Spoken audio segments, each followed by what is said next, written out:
Selamat siang semuanya, para instruktur, juri, hiring partner, dan juga teman-teman sekalian. Pada siang hari ini, saya Fadilah Nurimani akan mempresentasikan final project saya yang berjudul perbandingan antara unidirectional LSTM dan bidirectional LSTM untuk text classification data roles.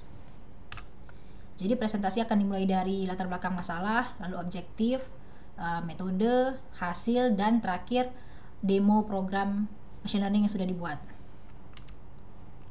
Jadi yang melatar belakangi final project ini adalah permasalahan sulitnya atau siswa-siswa yang kebingungan untuk menentukan data roles apa yang cocok setelah lulus dari data science bootcamp.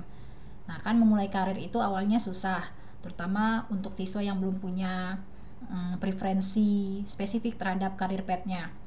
Apalagi mereka diberikan opsi yang sangat banyak. Mereka bisa memilih mau jadi data scientist, data analis, dan segala macam. Lalu mereka ini kan sebelumnya di training untuk jadi data talent yang siap untuk posisi yang fleksibel maksudnya. Jadi kan jadi generalis. Tapi pada akhirnya mereka kan harus memfokuskan data role apa yang mau ditekuni.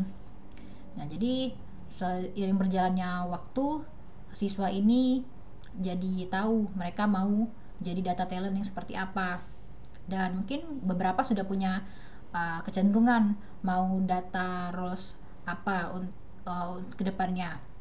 Tapi pertanyaannya adalah apakah itu sudah yang paling cocok untuk mereka, dan apakah ada alternatif atas pilihan mereka. Jadi selain data role yang sudah mereka putuskan, apakah ada alternatif data role yang lain yang cocok berdasarkan skill yang mereka miliki dan juga project-project yang sudah mereka kerjakan. Nah, jadi untuk objektif pada final project ini adalah memberikan rekomendasi untuk student data role apa yang paling cocok untuk mereka dan juga alternatif pilihannya berdasarkan skill dan juga project yang sudah pernah dikerjakan.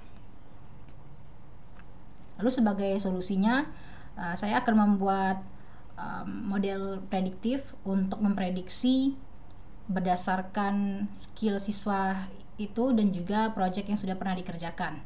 Jadi karena inputnya itu berupa teks format, dari teks itu akan diekstrak skillnya dan digunakanlah si skill ini untuk melakukan text classification. Selanjutnya untuk material dan metode. Jadi untuk material ini adalah dataset yang didapat dari crawling website Indeed, yaitu job posting aggregator pada bulan September 2021.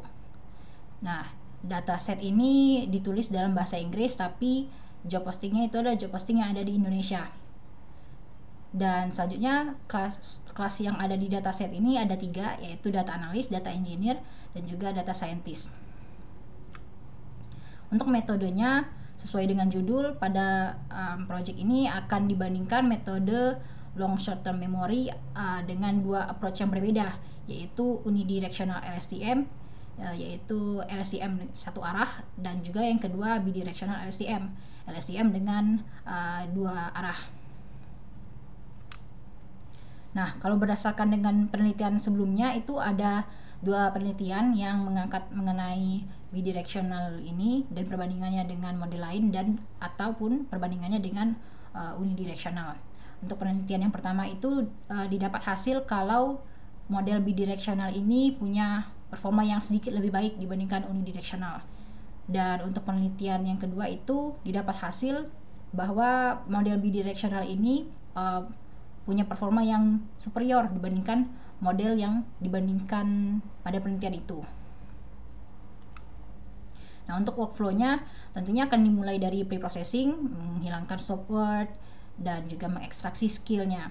Lalu dataset akan di-split menjadi training dan validasi dan juga test set, dan selanjutnya di-encode menggunakan custom text vectorizer. Selanjutnya setelah data siap, dilakukan modeling menggunakan 2 model, yaitu unidirectional dan bidirectional LSTM. Nah, ini adalah arsitektur untuk model LSTM yang akan digunakan. arsitekturnya untuk model unidirectional dan bidirectional itu sama, cuman bedanya untuk bidirectional LSTM nanti ada layer yang membungkus si LSTM ini agar dia bisa memproses data secara dua arah. Lalu untuk hasilnya, mungkin dimulai dari insights-nya dulu. Jadi kalau dari segi insights-nya untuk data analis itu, kalau dilihat yang membedakannya dengan role lain adalah keyword insight, reporting, dan dashboard. Sedangkan untuk data engineer itu adalah keyword data warehouse, data pipeline, dan infrastruktur. Sedangkan kalau untuk data scientist yang membedakannya adalah tentunya machine learning, model, dan juga statistical. Nah, untuk hasilnya setelah dibandingkan untuk model base atau model dasarnya dengan model yang sudah dioptimasi, ada kesamaan antara kedua model itu, yaitu keduanya sama-sama masih overfitting terhadap data training. Nah, ini bisa dilihat dari skor area under curve yang masih jauh berbeda antara training dan validationnya, yaitu kalau di eksperimen ini sebanyak 20% perbedaannya. Lalu untuk perbandingan unidirectional LSTM dan bidirectional LSTM.